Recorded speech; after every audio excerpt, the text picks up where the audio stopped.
আজকে তো সানডে, তা সানডে আবার মাংস ছাড়া হয় নাকি? এবার চিকেন কারি বানাও আর খেয়ে নাও। আজকে না হলে সামনে সানডে করো। নমস্কার বন্ধুরা, আমার চ্যানেলে তোমাদের সবাইকে স্বাগত জানাই।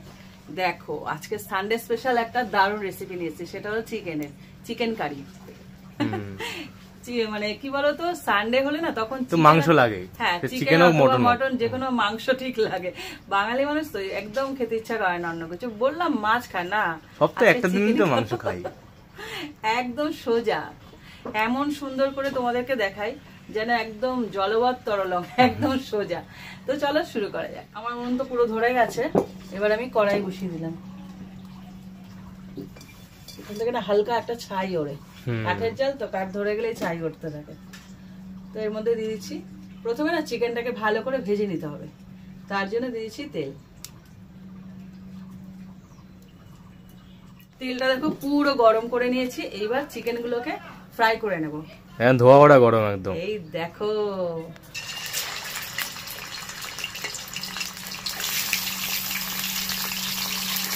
ভালো করে ভেজে নিতে হবে।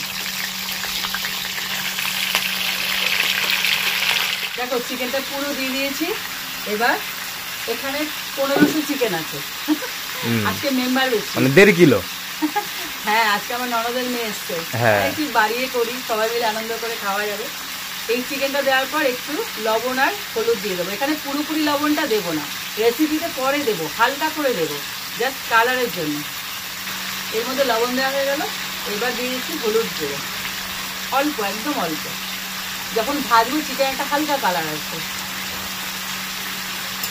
আজকে আরেকদিনের মনে কি আনন্দ, ওপার থেকে হাত। হ্যাঁ, মাংস বলে কথা, আমার মাছের থেকে বেশি মাংস ভালো লাগে। কি বলতো, এই আমার ছেলে আর আমার নরদিনী 1 বছরের ছোট বড়, ওরা দুটোই মাংস ভালোবাসে। হ্যাঁ, তার জন্য আজকে ওরা খুব খুশি, ওর আজকে ছুটি আছে তাই এসছে। হ্যাঁ, তো এটাকে উপর মিক্স করে ভালো করে ভেজে নিতে হবে।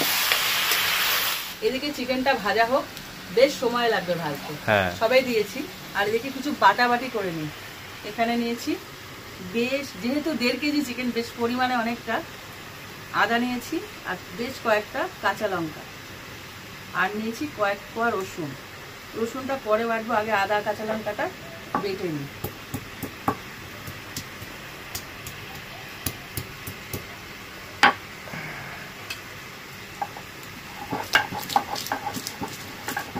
কাঁচা লঙ্কা আর আদাটা পুরোপুরি বাটা হয়ে গেছে।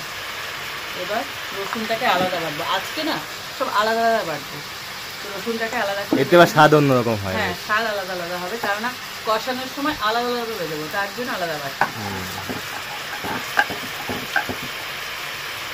রসুনটা বেটে নিয়েছি, দেখো কাঁচা লঙ্কার পাশে নিয়ে নিয়েছি। এবার এখানে পুরোপুরি বাটবো না, অল্প বাটবো, অল্প রেখে দেবো, পরে লাগবে তাই।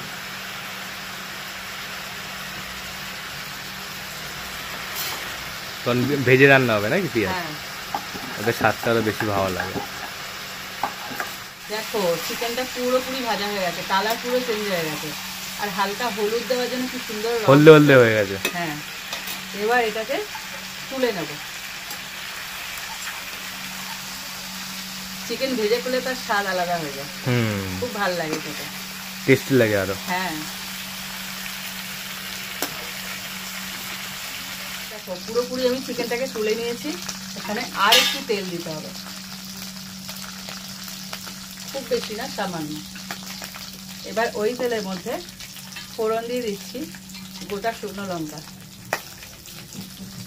ফাটছিস কেন রে বাবা? দেওয়ার আগে ফাটছিল। আর দিয়েছি ছোট এলাচ আর দারচিনি। ও বিশাল ফাটছে, বদমাশি করছে। একটু ভালো করে ভেজে নিয়ে এর মধ্যে দিয়ে দেবো পেঁয়াজটা।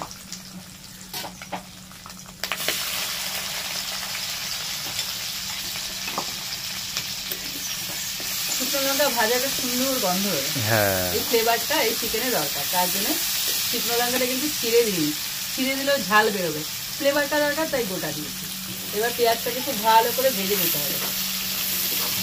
পেঁয়াজটা পুরো ভালো করে ভেজে নিয়েছি, আমি যেন লেসন বোঝাচ্ছি হাত নেড়ে।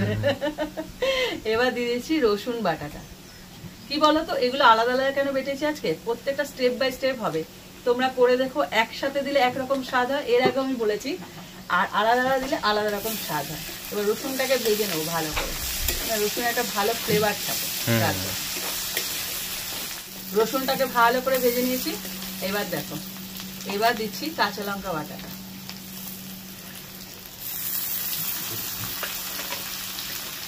কাঁচা লঙ্কা দিয়ে করবে না, কাঁচা লঙ্কাটা সুন্দর ফ্লেভার আছে, দেখবে সাথে সাথে তেলে দেওয়ার সাথে সাথে না কি সুন্দর একটা গন্ধ ছাড়বে সাথে সাথে। এর সাথে দিয়ে দিচ্ছি টমেটো কুচি। এখানে বড় মতো একটা টমেটো আমি কুচি করে নিয়েছি। এবার এটাকে ভালো করে ভেজে নিতে হবে। দেখো টমেটোটাও ভাজা হয়ে গেছে।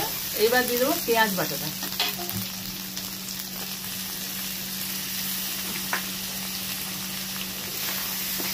মনে হচ্ছে কি বলতো, এই কষাটা দিয়ে ভালো ভাত খাওয়া যাবে।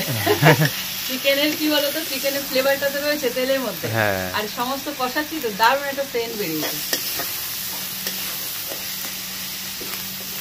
দেখো কি সুন্দর তেল ছেড়েছে।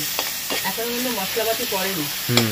এই যে দুখানা তেজপাতা দিয়ে দিচ্ছি আর সমস্ত মশলাগুলো অ্যাড করে দিচ্ছি। প্রথমে এখানে একটুখানি লবণ আর হলুদ দেওয়া ছিল, সেইটা মাথায় রেখে পরে দেবো। এটাই কিন্তু একদম ঝোল হবে না, সে আন্দাজে লবণটা অ্যাড করতে হবে। গায়ে মাখা মাখা, হ্যাঁ একদম মাখা মাখা হবে। মানে মাখা মাখা মানে কি, গ্রেভি টাইপের হালকা, একদম শুকনো মশলা চিকেন করবো না। হ্যাঁ দিয়েছি হলুদ গুঁড়ো 1 চামচ করে, জিরের গুঁড়ো আর ধনের গুঁড়ো দিয়ে দিচ্ছি। আজকে চিকেনটা একদম জমিয়ে করছি, সানডে স্পেশাল বলে কথা। আর দিয়ে দিলাম লঙ্কার গুঁড়ো, ঝাল ঝাল যেটা সেটা 1 চামচ আর একটুখানি। আর দিচ্ছি কাশ্মীরি লঙ্কার গুঁড়ো, মানে একটা বড় চামচের 1 চামচ মতো। এইবার এটাকে ভালো করে কষাবো।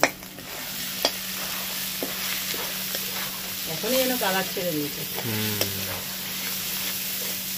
মনে হচ্ছে আচার বানাচ্ছি। কি সুন্দর কালার, অনেকটা শুটকির চাটনির মতন দেখতে হয়ে যাবে। হ্যাঁ শুটকির চাটনির মতো দেখতে যাচ্ছে। এটা দিয়ে যা ভাত ভালো লাগবে। দেখো একটা রেসিপি থেকে আরেকটা রেসিপি কিন্তু আমি বলে দিই, কিন্তু অনেক অল্প নিয়ে খেতে হবে, অনেক মশলাদার এটা। এখন প্রচন্ড একটুখানি লাগবে, অল্পটুকু। দেখো পুরো কষানো হয়ে গেছে। এইবার ভাজা চিকেনটা আমি দিয়ে দেবো। খেতে মারাত্মকই হবে আজকে। এবার চিকেনের সাথে এটাকে ভালো করে কষাতে হবে, কেন চিকেনে তো কোনো মশলাপাতি যায়নি, শুধু ভেজেছিলাম। আর ভালো করে মশলা মাখিয়ে একদম ওলট পালট করে চিকেনটাকে কষিয়ে নেব। আজকে বাটা মশলা দেবো, ও যা খেতে হবে না, মারাত্মক হবে, দারুণ লাগবে খেতে।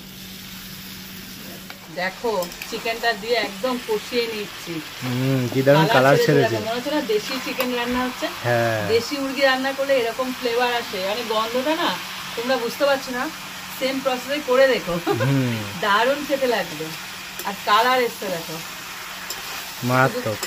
এটা কি বলতো, ওই কি বলবো, তেলের মধ্যে চিনি দিলে কালার আসে না, আমি কিন্তু আজকে তেলের মধ্যে চিনি দিইনি, শুধু কাশ্মীরি লঙ্কার গুঁড়ো সামান্য দিয়েছি 1 চামচ। কালার এসছে দেখো, কষানোর সাথে এটা আরো কষাতে হবে। এইটা না এমন ভাবে কষাবে যেন পরে বেশি জল দিতে না হয়, কেননা এই চিকেন কারিতে না জল বেশি পড়ে না, তো সেইভাবেই কষাতে হবে। পুরো বুঝতে পারবে তোমরা, হাড় থেকে চিকেন খোলা অবধি অপেক্ষা করবে না, তার আগে জল দেবো, কিন্তু সেই পর্যায়ে নিয়ে যেতে হবে, কষাতে হবে, এখনো কষাবো, যেন বেশি জল দিতে না হয়, কেননা বেশি জল দিয়ে দিলে স্বাদ আবার বদলে যাবে, চিকেনের ঝোল হয়ে যাবে, এটা করলে ভালো লাগবে না। দেখো পুরো কষানো রেডি হয়ে গেছে, আর দেখেই বোঝা যাচ্ছে না মনে হচ্ছে খাওয়ার মতো হয়ে গেছে, গ্রেভির কালার দেখো। এইবার এই সময় দিয়ে দিচ্ছি জল, সামান্য জল দেবো।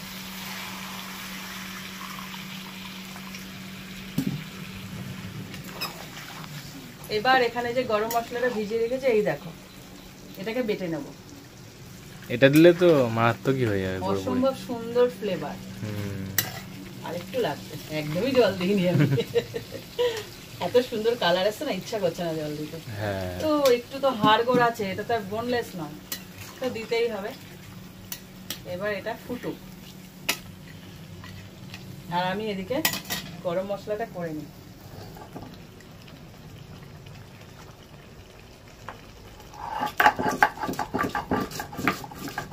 দেখো চিকেনটা সেদ্ধ হয়ে গেছে, কিন্তু সবকটা একদম মাখা মাখা হয়েছে আর কালারটা ছেড়েছে। বললাম না কষানোর মধ্যে চিকেনটা সেদ্ধ করে নিতে হবে, 80% বেশি সেদ্ধ হয়ে যাবে। এবার দিয়েছি গরম মশলা, এটারই বাকি ছিল। হ্যাঁ এবারে বললো ফুল স্টপ। দারুণ একটা ফ্লেভার দেয় এটা।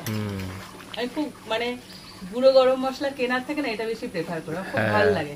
তোমরা দিয়ে দেখো তখন গ্রানটা বেশি ভালো লাগে। এর আগেও আমি তোমাদের বলেছি এটার একটা সুন্দর গন্ধ। কিন্তু দেখো শুধু দারচিনি আর ছোট এলাচ, কিন্তু এমন না যে গরম মশলা মানে কিন্তু অনেক কিছু মিশ্রণ, শুধু এই দুটোতেই যা টেস্ট আনে না, ও খুব সুন্দর গন্ধ আসে। দেখো এইটুকু গ্রেভি দিয়ে নামাবে, এইটুকু গ্রেভি নামানোর পর বসে যাবে, আরো বসে যাবে, একদম বসে যাবে, বরং আরো মাখা মাখা হয়ে যাবে। তো রেসিপিটা এখানে শেষ করছি, মানে গরম মশলা পড়ে গেছে মানে আমার রান্নাও শেষ। তোমরা চিকেন কারিটা এভাবে বানাও, পারলে সম্ভব হলে একটু পি রাইস অথবা দেরাদুন রাইস দিয়ে অথবা পরোটা দিয়ে খেও, শুধু ভাত দিয়ে রিকোয়েস্ট খেও না। আজকে আমি দেরাদুন রাইসই করেছি, খুব ভাল লাগে, মানে এর মানটা থাকে আর কি, অবশ্যই স্পেশাল রেসিপি তো তার জন্য বলছি। কি দিয়ে খাবে সেটাও আমি বলে দিই। যাই হোক, তোমরা চিকেন কারিটা করো, করে আমাকে কমেন্ট করো আর রেসিপিটা শেয়ার করো। আশা করি রেসিপির রেসপন্সটা ভালো পাবো। আর ভালো লাগলে লাইক দিও, আর এরকম আরো রেসিপি পেতে আমার চ্যানেলটা সাবস্ক্রাইব করে দিও। তো আজকের মতন টাটা।